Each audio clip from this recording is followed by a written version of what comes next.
Welcome to Growth Colony, Australia's B2B podcast. I'm Alex from X Growth. Each episode, we bring you B2B leaders to learn about their successes, fails, and what's working for them in the market. If you enjoy the episode, please consider giving us a 5-star rating on Apple and Spotify. That's right, you can rate on Spotify now and share the pod with a friend. And of course, make sure to join the community Slack channel at growthcolony.org/Slack to connect with our members. That's enough from me. Let's dive right into today's episode. Hello, everyone. Welcome to another episode. I'm Shahin Hoda with X Growth, and today I'm talking to Su-Ren Neo, Senior Director of Marketing APJ at Twilio, about how should marketers redefine their approach to customer engagement. What are some of the examples you can look up to, and what are some of the mistakes you should avoid? On that note, let's dive in. Su-Ren, thank you very much for joining us. Hi, Shahin. Thanks for having me. Absolute pleasure. Let's dive right in. I wanna first know customer engagement. How do you define that? Like, what does that mean for you? I think, customer engagement really fundamentally is ultimately the relationship that customers have with a particular brand, right? It's how they interact, how they communicate with one another, and how they add value to each other. So, it's a buzzword, but it's such a basic and primal definition of what it really truly is. And do you think about it as the complete experience, or do you kind of talk about it? I know some people talk about customer experience after kind of prospects turn into customers, and hey, how do we manage them? Or do you even take that into consideration before they kind of sign on the dotted line and become a customer? That's a great question. I firmly believe that it is through the entire process, right? It's not about them becoming a customer. It's about how they perceive you from a brand perspective, right? So, in the marketing terms, we talk about that funnel, right? We talk about the top of the funnel, middle, bottom of the funnel, and everything. And I firmly believe that customer engagement is in the entirety of the entire funnel, and it even goes to the level beyond the bottom of the funnel, which is in terms of retention and advocacy as well. So I'm a big fan of this inverted funnel. To me, that is the holy grail of what marketing really needs to be and how we should regard customer engagement overall. How they perceive our brand right through till they sign the dotted line, they use us, they continue to engage with us, they service our customers, and hopefully become advocates for your brand. Got it. What are when it comes to customer engagement, right? Because of your position, I really want to know what are some of the differences that you see across different regions? You having APJ under your umbrella, you have anything from India to Australia to Singapore to Japan, which is an extremely diverse geography. How do you see customer engagement across these different geographies?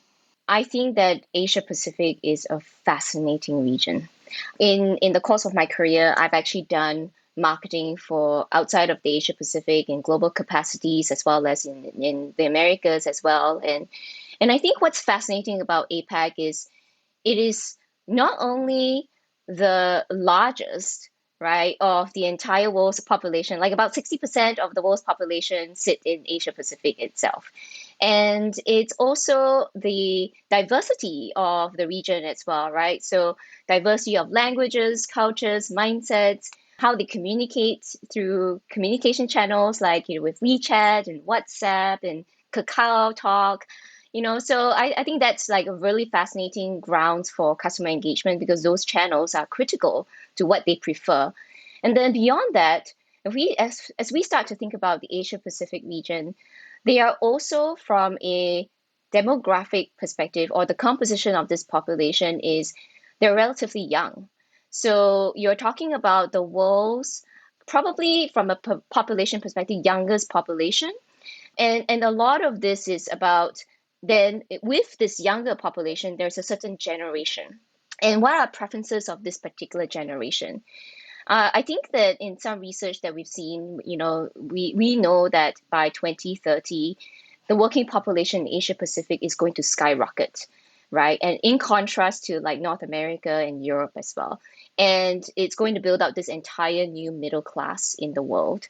And so in this big middle class that is growing is also mobile first in our region, right? Compared to a lot of the other regions in the Americas or even in Europe.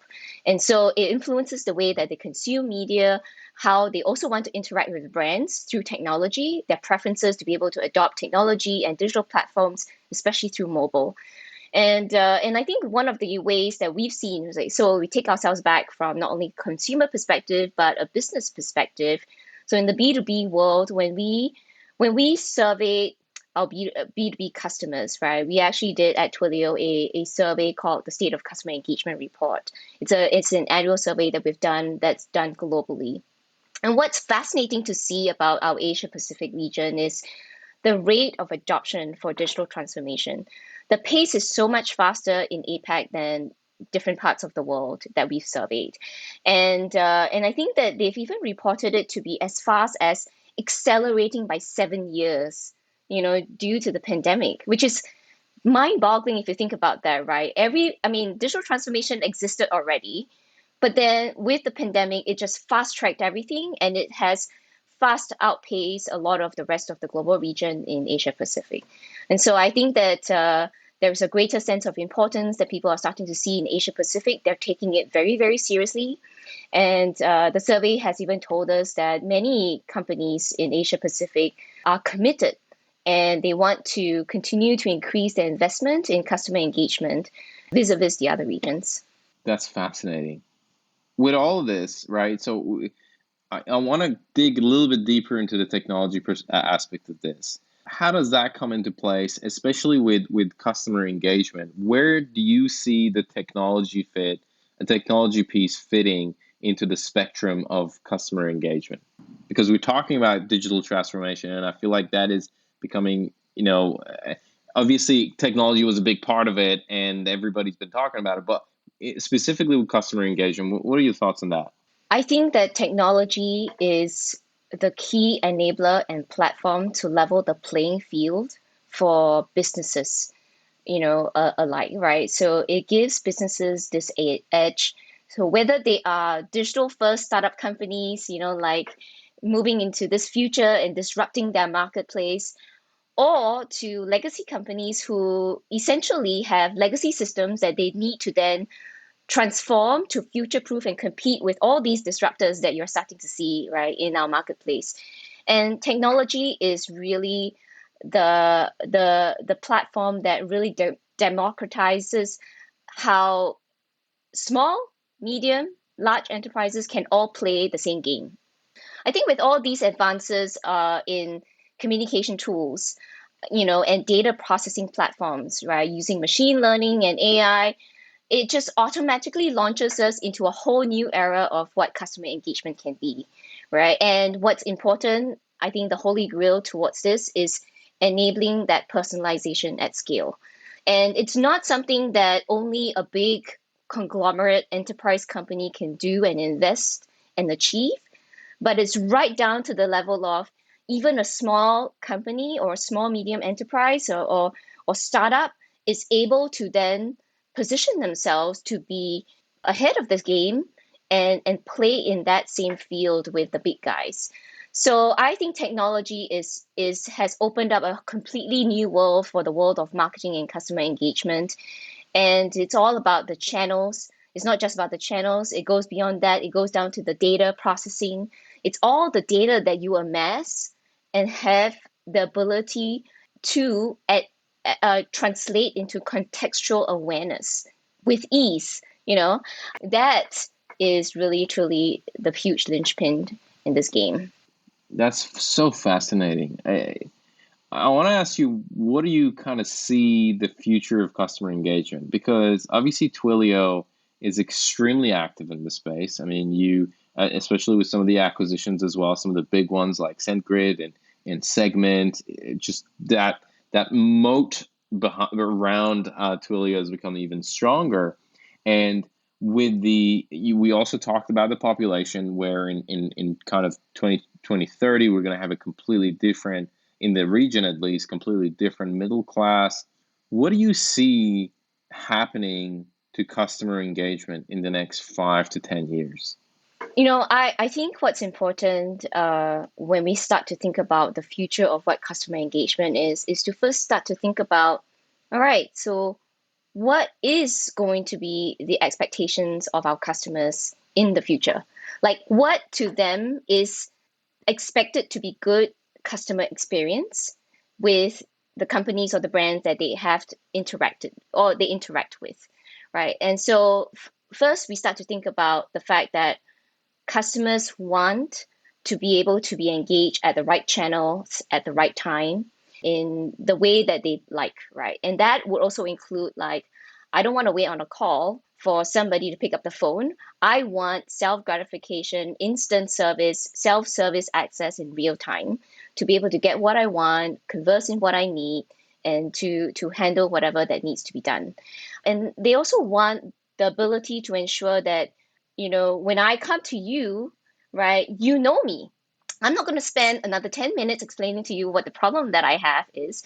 But the fact that I've already reached out to you, I've surfaced this question, I've surfaced this need, and somebody else picks up and is able to address it and knows my issues, knows me, knows who I am, and is able to provide that empathetic communication that is personalized back to me. And then the other thing is, it's all about building that value and trust with customers. And that's something that's always going to be important to us, right? So as we start to move into that first party data world, for example, you then need to show me as the customer that I am able to trust you and that you show value back to me and give me good reasons why I should interact with you, give you my data, and that I trust that you're going to respect me in how you manage my data as you manage all of that. And so I think that's what customers are going to start to expect, that new level. And so what does this mean for businesses, right? Then it means that to be able to then strive towards that future, businesses have to think about the bones that they're going to be building with your platform to be able to serve that up, because that doesn't happen by itself. We would love that magic wand, but it doesn't quite exist. And so you've got to build towards that. And so businesses would need to think about, okay, how do I best customize to what my business needs and my customers? Because one size really doesn't fit all. And that your system is integrated well into a CRM, a communication channel, into your data platform, so that you have that I know you, my customer, and what your needs are, the ability to be in place.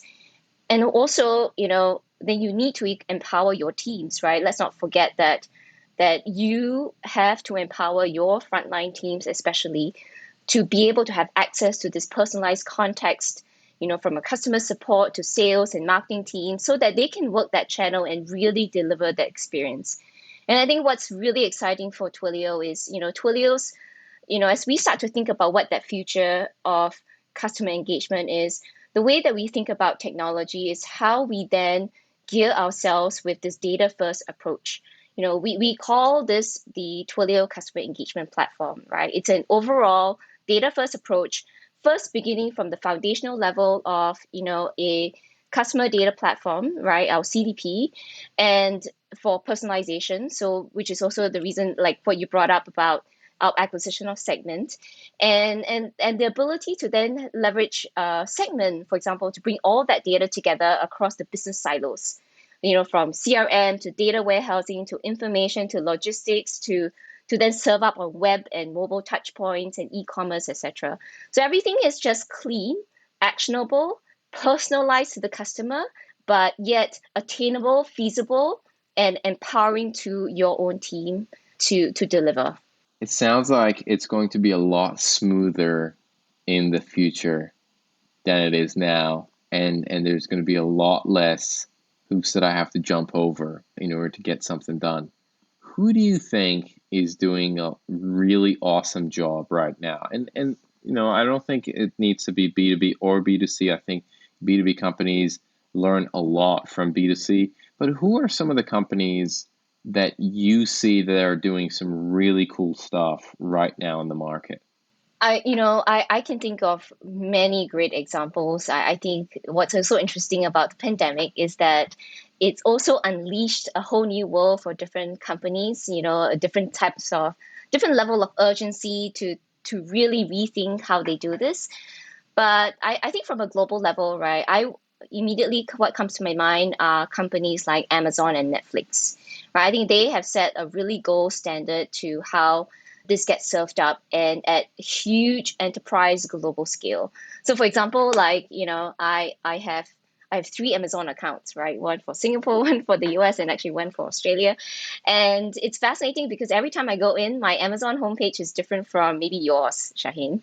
And the same goes to Netflix. Like all the recommendations that I have based on my preferences is different from even what my husband has at home, even though we have the same account, but we're a different user. And everything's all served up in this huge, real time manner and all that.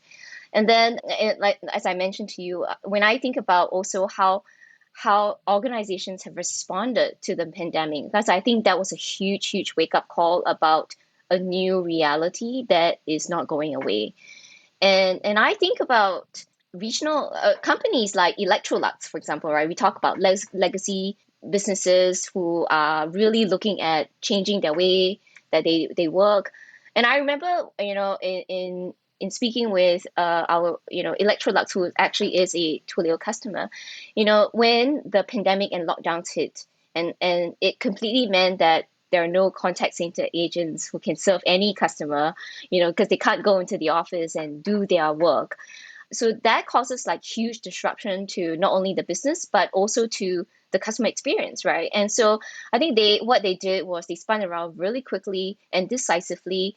They worked on building a completely cloud-based setup with Twilio Flex contact center, to allow their agents and their contact centers in Thailand and Vietnam and Malaysia and New Zealand and Australia to just spin around and work from home, and yet have all the necessary and relevant customer information from one single dashboard. Everything happened quickly, and I thought that was such a phenomenal way that, a good case of, right, decisive action and speed. Another organization that I thought about is not a company, but really an organization. But to me, I think it's important because, it's all about the community, and that's Lifeline on Australia. So they're a non-profit organization, and it's been a difficult time for many of us in the world over the last couple of years. And I think one of the things that Lifeline Australia did was, with all the lockdowns and shutdowns that have happened, they were not able to have volunteers, support other people when they call in and seek help. And so I think a really meaningful way that, for example, the Twilio technology was used to circumvent that was working with them and helping them to have that cloud-based contact center solution that just allows for all these volunteers to then work safely from home and continue to provide that essential 24-hour crisis support and helpline to help people who are suicidal, right? And I think that if those were the things that are meaningful and that matter, right, business aside, these are the moments that truly matter to the people when they need it. So those are some of the great examples. Tons of other great examples, but here are just a couple. Those are, yeah, some of those examples, even though now we take it for granted, now we take, of course they're going to be working from home. Of course that's the infrastructure, and their agents should be working from home. And now 2 years in, we're like, that's it is the new norm, quote unquote, for those who are hearing this. But it was, I'm sure, and it's a fascinating feat to get to that point and making sure that it operates smoothly. I mean, some of these businesses have been operating on their current business models for such a long time, and it's a well-oiled machine, and it's been perfected over time. And having to uproot all of that and completely switch to a new model and making sure that it still operates so smoothly in such a short period of time is fascinating. What are some of this is the last question I want to ask on customer engagement. What are some of the mistakes that you see marketers and companies make when it comes to customer engagement? This is a great question. And it's actually one that I think about because I'm like, okay, let's make sure we try to avoid all of this. I think mistake number one is forgetting to be customer centric. Sometimes as marketers or salespeople or companies, right, we're so busy trying to pitch our wares that we lose sight of the problems that our customers need to solve. All the pain points that they need to get over. And also how they want to be communicated, and also to think about what helps them get ahead of their game. Right. So I think that it is always critical for us to remember to wear those customer shoes and be extremely insightful in thinking with them about ways to add value, right? How do we then help them to get better? How do we bring more meaningful impact to their customers, right? And serve that up. And so being customer centric is key. The next one that I can think of is, it's to your point too, right? Like sometimes businesses, they are so ingrained in the way that they work that, when the huge disruption hits, then what happens, right? So I think mistake number two, I would say, would be not planning for the future. And, digital transformation was already here before, but it never really accelerated because there is a bit of that complacency prior to the pandemic that, yeah, we know it's important and everything, but let's work its way and, we'll get there. And so there's not enough of that like planning to future proof. So I think with that pandemic, it's evident that we have to conduct our business in a different way. This huge change is here to stay. It's not temporary. It did not last a month or two or a year, right? It's gone on for quite a fair bit of time. So it is now the new reality. And so planning for the future and investing to ensure that you are ahead of the game, you are able to diversify your risk, and more importantly, to get ahead of your competition by differentiating. And all this is through technology as the enabler, and of course, the investment that goes along with the mandate of we need to do this. Third mistake is ignoring the gift of data. Data is king. But what is key about data is, you can hoard lots and lots of data, but if you can't make sense of it all, then it's not really very useful at all, right? And so I think what's also important is being able to not only have that right data, be respectful of the data, but also how you make sense of it and use that in contextual knowledge to engage with your customer, to learn better about them. And it's all about adding greater value to this relationship. Next mistake, I think, would be being afraid to be bold and innovate. Yeah, that's a good one. Applying customer centricity, like what we talked about, and then the powerful context of data, but then how do you make sense of it all and get ahead of the game, right? So that's where it comes with innovation. How do you then start to think about applying all that and finding new ways to draw those customer insights and find new solutions? Personally, to me, what is extremely important in this for organizations to remember is essentially you need to also create a safe culture within your company to foster the spirit of innovation. And I think sometimes, as companies or leadership, we sometimes lose sight of that, right? Innovation doesn't come with a button. Innovation comes from your people. And being able to create that safe culture so that it fosters the ability to take calculated risks and making people feel that it is safe to innovate. You give them the space, you give them the time, you give them the empowerment to be able to really foster this. And this all starts from the top and it cascades all the way down to how you work, right? So for example, at Twilio in my team, we always set ourselves this challenge every year about finding new ideas that we have not done before. We always ask ourselves this question like, okay, what is it that we have not done before that we can try to do, right? And then we spin up ideas and plans to think about that. And so, for example, like last year, one thing that we did decide to do was, we wanted a different way to showcase our technology. And we partnered with the One Championship team. And, what we did with them was we worked to showcase the Twilio technology and feature our CEO, Jeff Lawson, in a reality TV program called The Apprentice One Championship Edition. It was a really fun project to work on. It was completely new. We've never done it before. Neither have the one team, but we said, all right, let's try this out. And we were trying to be bold in doing this. It aired in cable and terrestrial TV in over like 10 countries, 10 plus countries in Asia, won an award, and is now on Netflix, Oh, wow. rolling out to I about love it. over 150 countries globally. So like, that's another spirit of this innovation and being bold. Okay, so the last mistake I think that companies make is forgetting to be an authentic and responsible brand. As companies, as much as it is important to be able to show shareholder value, it's also important to be able to to recognize and remember that how you show up as a brand is key. Are you authentic? What are your values? And are you responsible economically and socially? So, they sometimes we forget that customers are a part of your community and they watch you and they decide if they want to trust you. And that trust would then serve into engagement, in terms of like, would they feel good if they choose to interact with you versus your competition?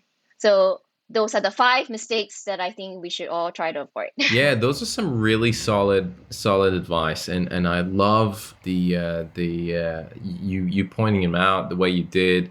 I think some of the ones that you talked about really resonated with me as well, in terms of being authentic, in terms of being bold, and it's just, I think it's a super complete list that I think we should even turn it into a blog, and we might do that, Su-Ren. But no, really appreciate that. Su-Ren, before we wrap up the podcast, there are a couple of rapid fire questions I want to ask you, and I want to go through these with you, and get your feedback on these as well. So the first thing I want to ask you is, what is one resource? This could be a book, this could be a podcast, a blog, whatever it is, that has had a really big impact on you, both personally and professionally. Does anything come to mind? I think what comes to mind first and foremost is the book by Brené Brown called Rising Strong. I'm not sure if you're familiar. Brené Brown's a researcher and professor and lecturer, and she's very much known for her research on shame and vulnerability. I think that, what's important for me for Rising Strong is this embracing fear and failure, right? We talked about innovation, being bold and trying new things and encouraging and creating safe culture. I think what was fundamentally important as I read this book was, how do you embrace it? Because sometimes you will win, sometimes you will lose. Sometimes you crash and sometimes you burn, but sometimes you win, you succeed. So how do you then start to create those safe culture for yourself, for your teams, to be able to embrace the unknown? Love it. I love it. Okay, question number 2. If you could only give one advice to marketers, B2B marketers, especially around customer engagement, what would it be? I think that the advice I would give is on customer engagement specifically is, always remember to be customer centric. Customer centricity is going to be key in how we serve up customer engagement, or how do you want to build relationship with customers. And always remember to harness the power of data. Data. Love it. Question number 3 is, who are some of the influencers that you follow in the sales and marketing space? I have a few influencers, or people that I follow in general and read and listen from in general. So Guy Kawasaki is one. He is a American marketing specialist, author, venture capitalist. He also was actually on one of our events at Twilio with our CEO some months back and gave great insights about putting customers first to drive growth. And I also listened to a podcast called Design Matters by Debbie Millman. She speaks to the world's most creative people, and I find it fascinating to hear from people like Pete Souza, Simon Sinek, Amy Webb, and all that through that. Other people that I follow, maybe not so much of marketing, sales space, but like Adam Grant is one, podcast host of Work Life. I'm a big fan of podcasts. So that's one. And Angela Duckworth, I think that she's the writer of Grit. And she's also the founder of the Character Lab, that teaches about how kids can thrive, building grit and all that. So yeah, those are a few people that I do follow. That's a great list. I love that list. All right, last thing I want to ask is, what's something that excites you about B2B today? I've been in marketing for about 2 decades, and there has never been a dull moment at all. And I just love thriving in the ability to just continuously learn and innovate. But what makes me really excited about B2B today, for example, is the fact that technology is so liberating. Like the progress of MarTech, data, digital platforms has opened a completely new world for marketers. And, there's so many other things that we've aspired before, but are now actually finally becoming attainable at scale, right? Like we want to find the least painful way to do some things. So I think the ability to be able to just do all that and really tap into new ideas and to apply into marketing programs like ABM and digital marketing areas with all that insight to engage customers as individuals is very, very exciting. Got it. Yeah, I totally agree with you. I think the variety in the B2B space and also the complexity in some cases of what's there makes it keeps you on your toes and makes things exciting. Su-Ren, this has been an amazing conversation. You've shared so many insights, and I've really enjoyed our chat around customer engagement and also the rapid fire questions. There were solid answers, so I'm sure a lot of listeners are going to be enjoying as well. And I just want to say thank you so much for coming on the podcast. All right, great to be here. Thank you. This episode of Growth Colony was produced by Alexander Hipwell. It was edited by Dave Samito, with additional editing and music also by Alexander Hipwell. Special thanks to Tina Wabe and Rod Hoda. We couldn't make this show without you. The show is hosted by Shahin Hoda. If you enjoyed the episode, subscribe wherever you get your podcasts and leave a 5-star rating on Apple or Spotify. Yes, you can rate on Spotify now, so please do. And share the pod with a friend you think could get value out of it. If you'd like to connect with the members of Growth Colony, join our free Slack channel at growthcolony.org/Slack. Thanks again for all the support, and we'll see you again in the next one.